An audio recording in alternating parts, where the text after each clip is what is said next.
De retour à Entre nous exclusivement sur les ondes de TV Rogers, toujours en direct du Centre des Arts Checkman. Et avec moi, je parle à Alain Robert et Michael Elfassi, qui sont membres du conseil d'administration du Conseil des organismes du patrimoine d'Ottawa. Et on va découvrir qu'est-ce que vous faites au conseil. Vous existez depuis combien de temps, le conseil? Le conseil depuis 92, mais non formellement, on a été créé en 88. Et on s'est incorporé en 92 et en fait, on va célébrer nos 25 ans en 2017. Donc, c'est très excitant. Le système, on a beaucoup évolué avec le temps. Au début, c'était simplement des rencontres entre les membres du dirigeant et le personnel de la Ville d'Ottawa. Mais ça a beaucoup changé et avec la création du bulletin d'information bilingue à Ottawa, on a pu grandir et on a présentement même 2000 abonnés à cette infolettre qui est assez intéressant. Et même nos missions, elle a un peu changé avec le temps. On est maintenant beaucoup plus dans la préservation et la promotion des activités et des organismes culturels à Ottawa et de nos ressources, en fait. Alors, concrètement, qu'est-ce que vous faites exactement, le conseil? C'est quoi le but, là, justement?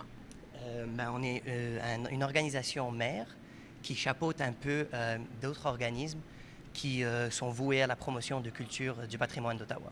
Avec qui vous travaillez justement pour mettre sur pied tout ça? C'est encore pour moi, oui. Alors, on a environ... Bientôt mon tour. Bientôt.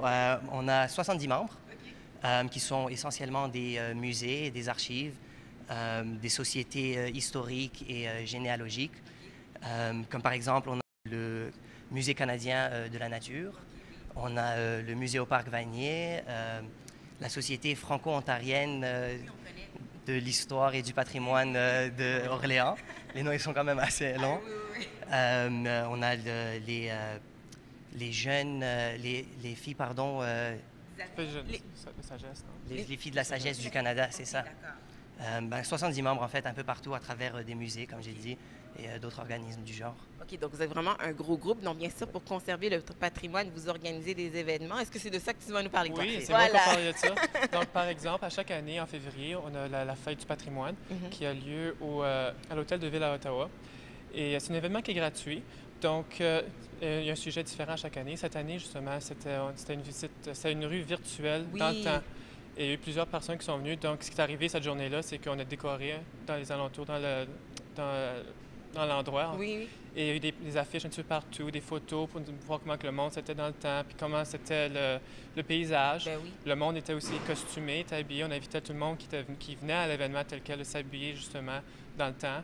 Et on avait aussi des performances musicales, des artistes qui étaient ici. Aussi, nos membres tels quels, on me dit avoir des 70 membres. Je pense qu'il y a eu environ 45 kiosques de nos différents membres qui sont venus présenter justement c'est quoi leur contribution pour l'éducation et la conservation du patrimoine. Donc, c'est un bon événement qu'on invite tout le monde à venir justement chaque année en février. Ça, c'est la fête du patrimoine, c'est ça? La fête du patrimoine, oui. OK, en février, En février à chaque année.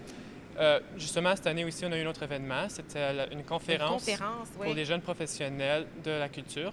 Donc, on a invité les personnes du post-secondaire, des étudiants du post-secondaire, des jeunes adultes qui sont intéressés justement à une carrière dans la culture, dans la conservation du patrimoine national ou local.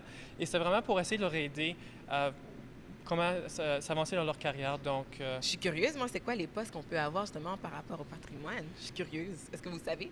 Bien, comme on dit, comme pour nous autres, pour notre c'est le PDG, justement, ou les personnes qui sont en charge des volontaires ou de faire la planification pour les événements. C'est pas nécessairement tout le monde qui est capable de faire ça, donc c'est bon de savoir comment se rendre à ces emplois-là. C'est des emplois que le monde essaie d'avoir souvent, et c'est pas toujours évident de les avoir. Donc, c'est un événement qui les a vraiment aidés à faire du bon réseautage, du bénévolat stratégique.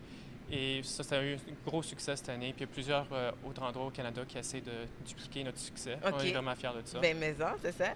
Et notre plus gros événement, justement, s'en vient bientôt. C'est la journée Colonel By. Oui, la journée du colonel. Oui, Bytown, oui. Bytown. Et c'est du 30 juillet au 3 août. C'est une journée éducatrice et divertissante. Donc, on essaie de faire un beau mélange des deux. Ça se passe au Bytown, évidemment. Et justement, c'est à côté du musée, à côté des collines du Parlement, les écluses. Donc, c'est un événement la journée de laquelle est gratuite.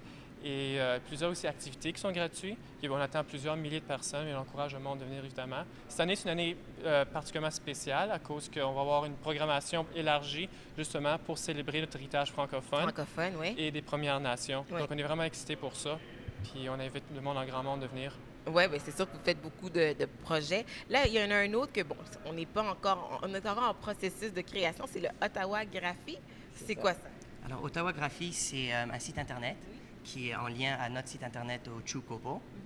Et c'est un peu pas mal la même information, mais ce qui est particulier, c'est qu'il y a une chronologie de toute l'histoire d'Ottawa. Alors, du tout début de 1600 jusqu'à maintenant, c'est beaucoup d'informations pour les jeunes qui ont besoin de faire des projets ou pour les gens qui veulent simplement s'intéresser à l'histoire.